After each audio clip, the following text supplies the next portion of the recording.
तो कैसे हैं आप सभी लोग। मैं हूं आपका दोस्त ब्लैक वरुण जी और आज हम खेलने वाले हैं ब्लैक लैंड्स। तो ये ब्लैक लैंड्स का पार्ट 10 है और इसमें हम विलेजर से ट्रेड करने वाले हैं। और इस वीडियो का गोल है टू ट्री का 2 piece of a full diamond armour, मतलब पूरे डायमंड आर्मर के 2 पीस हमें लेने हैं और उन 2 पीस कोई से भी हो सकते हैं। तो ये आर्मर है, इसको मैंने ऑफलाइन थोड़ा बहुत लेवल अप करा है, तो अब ये हमें बूट्स दे रहा है, तो आगे पता नहीं क्या देता है। बूट्स अनलॉक हो चुके हैं, तो हमें एक पीस तो मिल चुका है डायमंड के आर्मर का और वो है हमारे बूट्स। और दूसरा पीस पता नहीं क्या होने वाला है, वो तो अब लेवल अप होगा तभी पता चलने वाला है। और लास्ट वीडियो में हम विलेजर को हमने क्योर करा था, मतलब उनने ज़ॉम्बी विलेजर से विलेजर में बनाया था, यानी ज़ॉम्बी विलेजर में पहले कन्वर्ट करा था फिर विलेजर में बनाया था ताकि ये थोड़ी बहुत डील्स कम कर सके। तो वो वीडियो का गोल भी तो पूरा हो ही चुका था।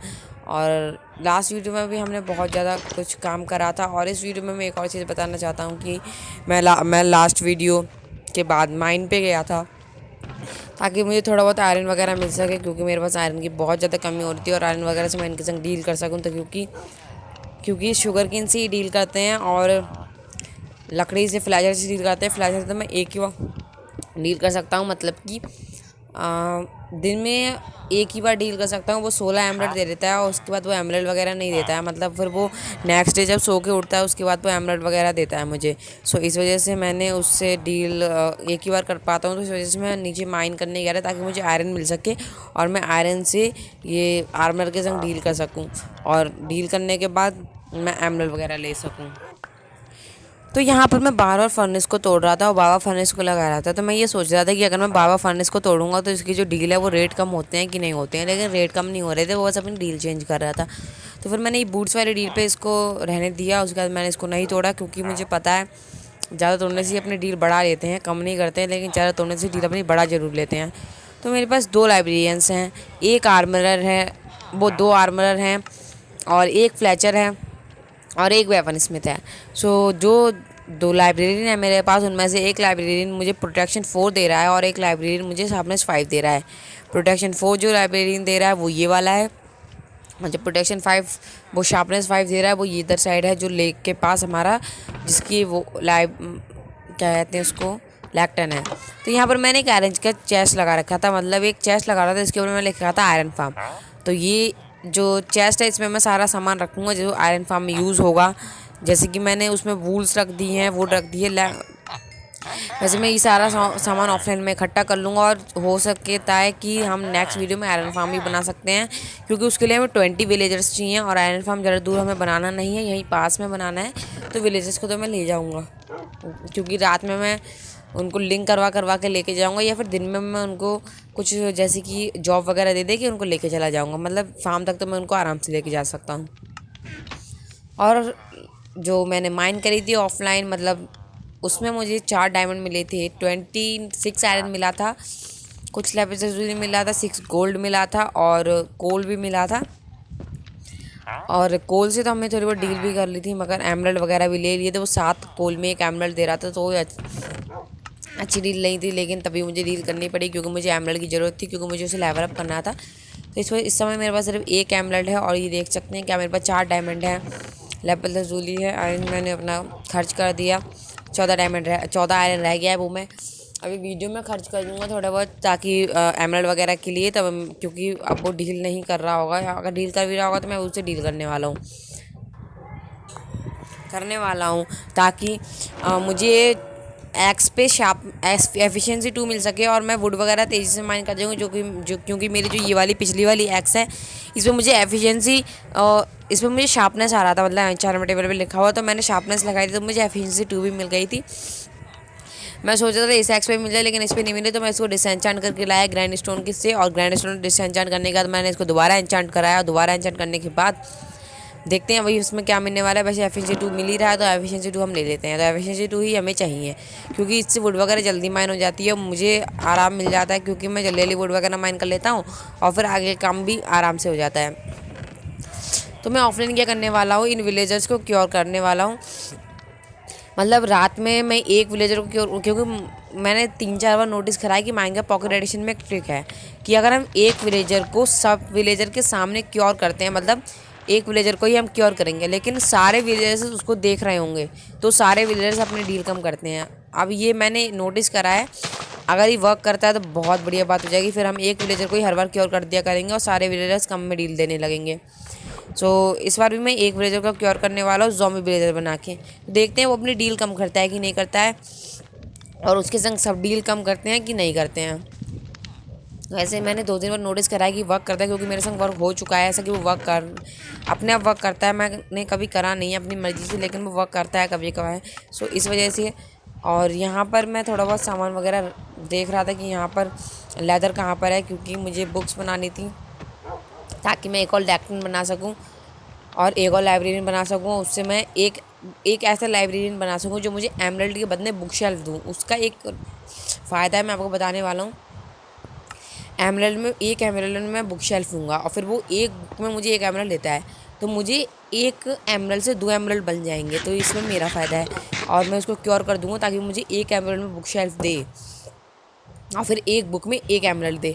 सो हम एक एमरल्ड में एक बुक शेल्फ खरीदेंगे, उसको तोड़ देंगे ताकि 3 बुक्स मिल जाएँ और 3 बुक्स से हम 3 एमरल्ड ले लेंगे। तो ऐसा मैं 2 एमरल्ड का फ़ायदा हो जाएगा। और यहाँ पर मैं थोड़ी बहुत वुड वगैरह माइन कर लेता हूँ, क्योंकि मुझे वुड की ज़रूरत है। और एक और चीज़, जो हमारा आयरन फार्म है उसमें मैं आपको सामान बताता हूँ क्या क्या चाहिए। आयरन फार्म के लिए हमें चाहिए 20 बैट्स, 20 वर्किंग टेबल, 20 विलेजर्स, कुछ 5 to 6 स्टैक या उससे ज़्यादा ब्लॉक्स मैंने काउंट नहीं करे, हो सकते हैं। ग्लास भी कुछ 3 स्टैक चाहिए और लीव्स चाहिए 1 स्टैक, 1 लावा की पैकेट चाहिए, 2 वाटर बकेट चाहिए। और क्या क्या सामान चाहिए, फैंस नहीं चाहिए, हमें चाहिए साइन बोर्ड ताकि लावा को हम रख सकें। 4 हॉपर चाहिए, 4 क्राफ्टिंग टेबल चाहिए और कुछ नहीं चाहिए, इतना ही सामान चाहिए।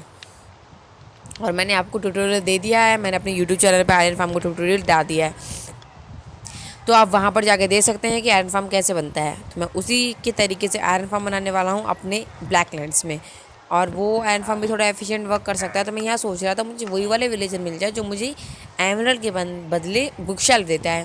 तो इस वजह से मैं बार बार तोड़ रहा था, लेकिन आया भी था एक बार। लेकिन मैं ये भी सोचा था कि नीचे भी मुझे यानी कोई ऐसा मुझे लाइब्रेरी मिले जो मुझे बुक शेल्फ भी दे, लेकिन उसके नीचे वो मुझे एक बुक भी दे। तो यहाँ पर नहीं दे रहा था ये कुछ भी। ये मतलब फायर रेजिस्टेंस की, फायर प्रोटेक्शन सेकंड की बुक दे रहा था। तो मैं सोचा था कोई अच्छी सी बुक दे रही मुझे, लेकिन गड़बड़ हो रही थी, हर बार नहीं दे रहा था ये। और मैं इन सबको मतलब यूज़ नहीं करने वाला हूँ। मैं इनमें से कोई 2 विलेजर लेके जाऊँगा आयरन फार्म में और फिर उनको वहाँ पर ब्रीड करवा दूँगा।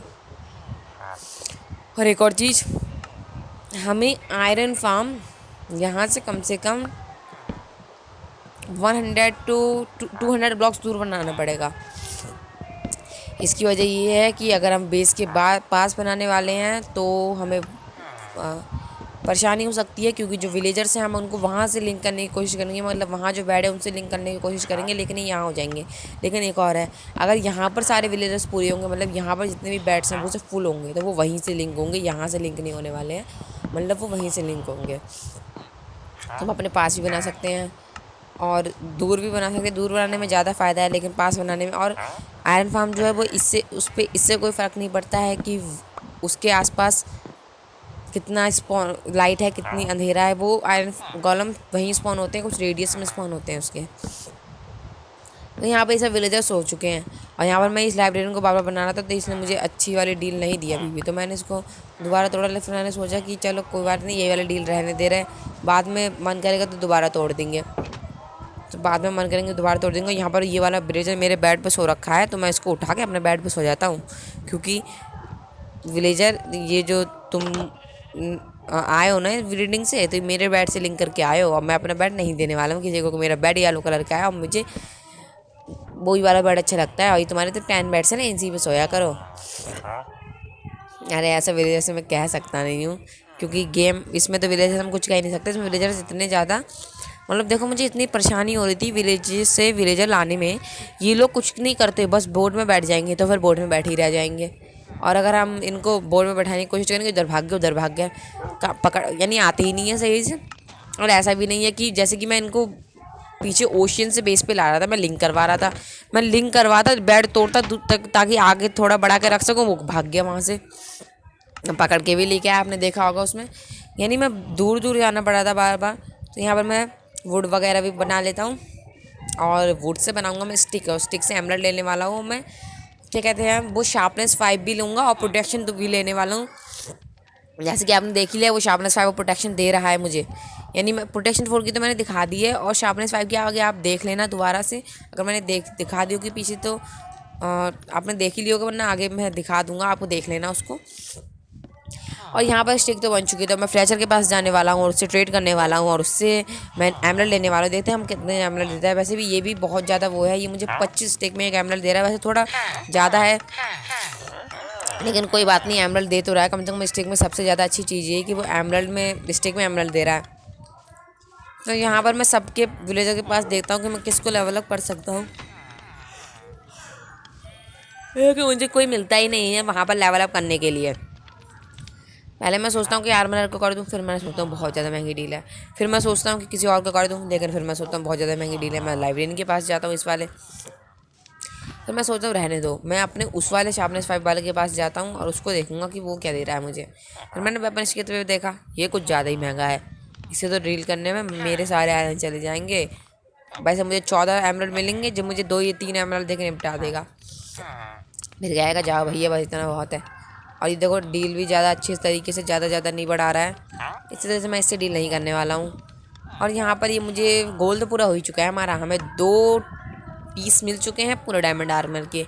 और इस वीडियो को पनिशमेंट ये है कि हमें वीडियो में नहीं मिल पाया, तो अगली बार हमें जब भी मिलेंगे वो, तो हमें उनको उस चेस्ट में रखना पड़ेगा, और हम उन पीस को कभी भी यूज़ नहीं कर सकते। मतलब एक बारी में हम एमराल्ड से जितने भी पीस ले पाएंगे, हमें फिर 20 मिनट इंतज़ार करना पड़ेगा, मतलब अगले दिन का इंतज़ार करना पड़ेगा, क्योंकि विलेजर जब सोते हैं उसके बाद वो रिफ्रेश करते हैं अपनी डील, इस वजह से। तो ये वाला जो विलेजर है इसी के पास शार्पनेस 5 की बुक है, और जैसा कि आपने देख ली होगी कि शार्पनेस की 5 की बुक है, तो मैंने जो है फिशिंग भी करी थी, और एक कैट को टेम करने की कोशिश भी करी थी, लेकिन वो कैट इतनी बदमाश थी, 4 फिश खिलाए वो टेम ही नहीं हुई। फिर मैंने सोचा रहने दो, अब मैं टेम ही नहीं करूँगा, बाद में मैं फ़िशिंग कर लूँगा जब थोड़ी बहुत ज़्यादा मछलियाँ वगैरह, यानी फ़िशिंग कर लूँगा तो इकट्ठी हो जाएंगी, तो मैं इकट्ठा एक संग टीम कर लूँगा। तो यहाँ पर मैं तो वूल इकट्ठी करते रहने वाला हूँ। और इस वीडियो का तो गोल हमारा कंप्लीट हो ही चुका है। पनिशमेंट इस वीडियो में थी, लेकिन पनिशमेंट से हम बच गए, और इस वीडियो में भी बहुत ज़्यादा मज़ा आया। हमने बहुत ज़्यादा काम करा, मतलब टूल्स वगैरह डायमंड का आर्मर वगैरह लिया, और लेवल अप करा विलेजर तो हम ले ही आए थे, तो अब हमारा काम बहुत जल्दी जल्दी होने वाला है। मतलब हम बहुत सारी चीज़ें कर सकते हैं, क्योंकि विलेजर लाने से पहले हमारे पास कुछ गिने टास्क थे जो हम कंप्लीट कर चुके थे विलेजर लाने से पहले। विलेजर लाने के बाद बहुत ज़्यादा टास्क हो चुके हैं, तो अब इनको हम बहुत अच्छे तरीके से कंप्लीट करने वाले हैं। और हाँ, नेदर में तो हम ऑफलाइन जाने वाला हूँ। नेदर में मुझे डर लगता है, क्योंकि मैं नेदर में एक और आउट हो चुका हूँ, और मेरे पास डायमंड की शॉर्ट थी, डायमंड की शॉर्ट मेरी जा चुकी है, इस वजह से मुझे नेदर में जाने में डर लगने लगा है, इस वजह से मैं नेदर में जा नहीं रहा हूँ। चलो कोई बात नहीं, तो हम मिलेंगे आपको ब्लैकलैंड्स के पार्ट 10 में। और अगर आपको वीडियो अच्छी लगे तो वीडियो को लाइक करना, चैनल को सब्सक्राइब करना।